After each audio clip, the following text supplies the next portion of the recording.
Major League Baseball playoffs wild card series start today, Tuesday, and we have a WNBA semifinal, Fever Aces, that will decide who faces the Mercury in the finals. And this is your morning Buzzcast for Tuesday, September 30th. Good morning, I'm Abe Madkour. I said baseball's wild card playoffs start today. One team that did not make it and will not be playing, the New York Mets. And I know there are not a lot of owners or people inside baseball who are shedding tears for Mets owner Steve Cohen, who is the wealthiest owner in Major League Baseball. He had an immense payroll, yet the team failed to make the playoffs on the last day of the season. So Cohen took to social media to apologize to fans after the teams missed out on the playoffs.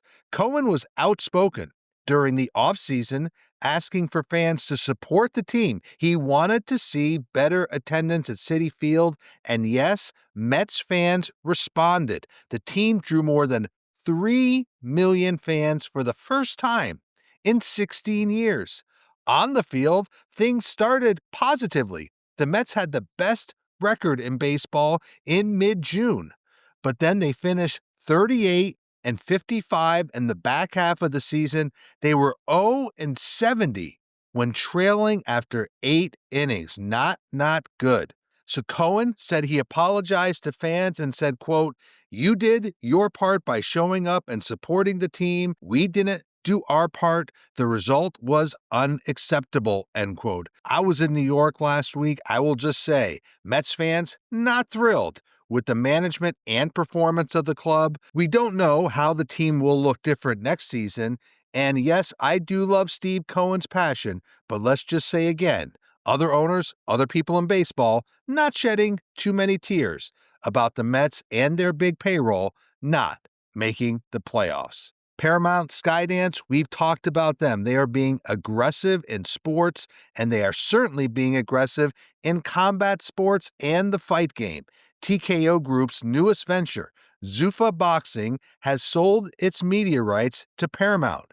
So boxing will now join the UFC on the network.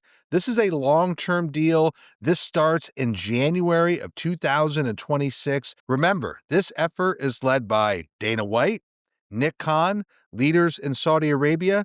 Dana White and Nick Khan are signing close to 400 boxers, and this will be a new property, really starting from scratch. And Paramount says it will distribute 12 boxing cards on Paramount Plus, some potentially getting on the CBS broadcast channel. So this is another investment in combat sports. Remember, Paramount reached a major deal with the UFC last month, and they are being aggressive. Now, again, starting from scratch, Nick Khan has a history in boxing. Khan, of course, is president of WWE, but he has a long history in boxing, dating back to his days with Manny Pacquiao. He was also an agent for HBO's Boxing Talent during his time at CAA. He loves the sport of boxing. And again, I would say boxing could be a sport on the rise. Certainly Paramount is doubling down on its interest and investment in both MMA with UFC and boxing with Zuffa Boxing. Let's move on. One of the strongest sports sponsorship categories today is Tourism and Visitors Bureau. They are all spending on sports because they want to tout tourism in their local markets, get more and more tourists to come visit. So tourism boards are increasing their budget to get people to stay in hotels, and they see sports partnerships as a good way to tell their story. Here is a perfect example. Earlier this week, Visit Rwanda struck major deals with the Clippers, with the Intuit Dome, with the Rams, SoFi Stadium, and Hollywood Park. Yes, that is a pretty broad deal. It includes the Clippers jersey patch. It includes becoming the coffee sponsor at Intuit Dome. It includes signage and other elements at SoFi Stadium and Hollywood Park. So Visit Rwanda is the official tourism board of the Rwanda Development Board, and this marks their first foray spending into U.S. sports. Again, I've been told this is a very vibrant category. You will see more and more deals like this, and keep your eye on this category because areas are spending a lot of money to bring more and more tourists to their marketplace. Meanwhile, in another visible effort to monetize assets around the world, the NBA will soon begin selling franchises for its league in Africa. Yes, remember, the NBA created its Basketball Africa League in 2019. Its first season of play was 2021.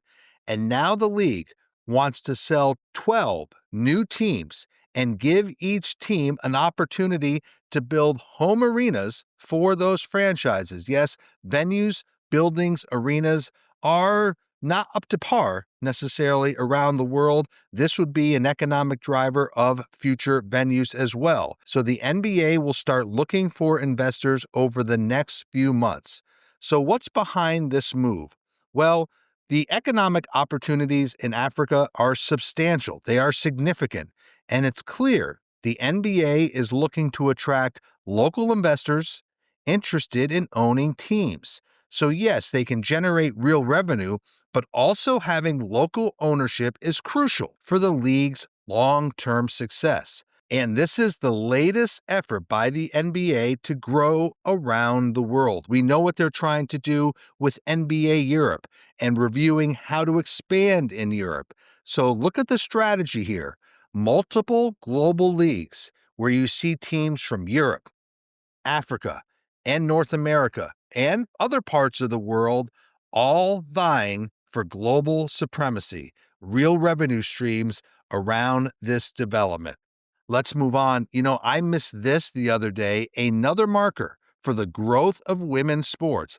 As the largest crowd in women's rugby history, nearly 82,000 fans watch England win the Women's Rugby World Cup at Twickenham in London. The event sold out weeks ago. This shows the interest in women's rugby, specifically in the UK, but 82,000 fans, again, largest crowd in women's rugby history. Meanwhile, we continually note the globalization of U.S. sports.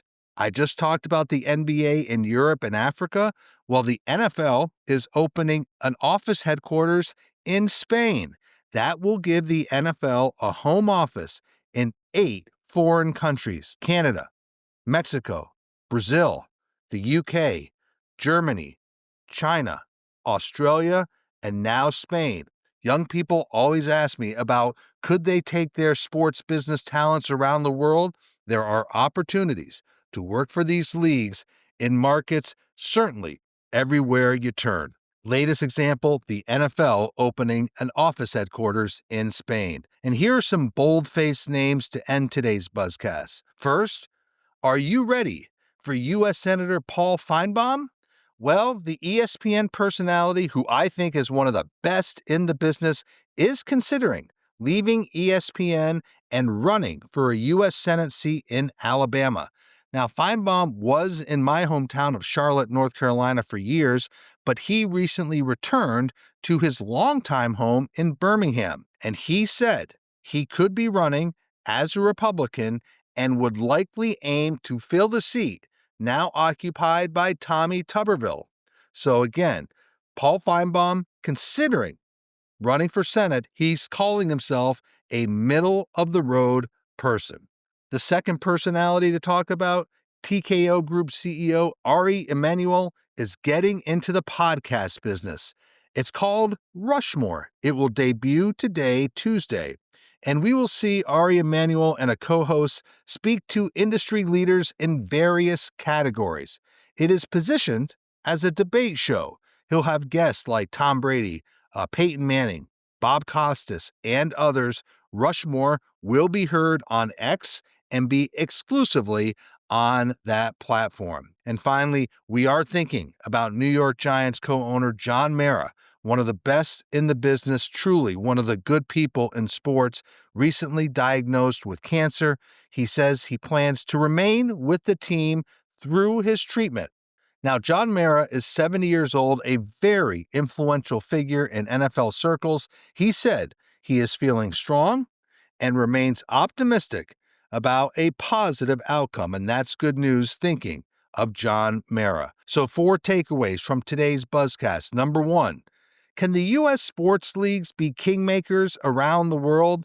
Look at how the NBA is strategically planting deep roots for leagues in Europe and Africa. Look what the NFL did on Sunday playing in Dublin.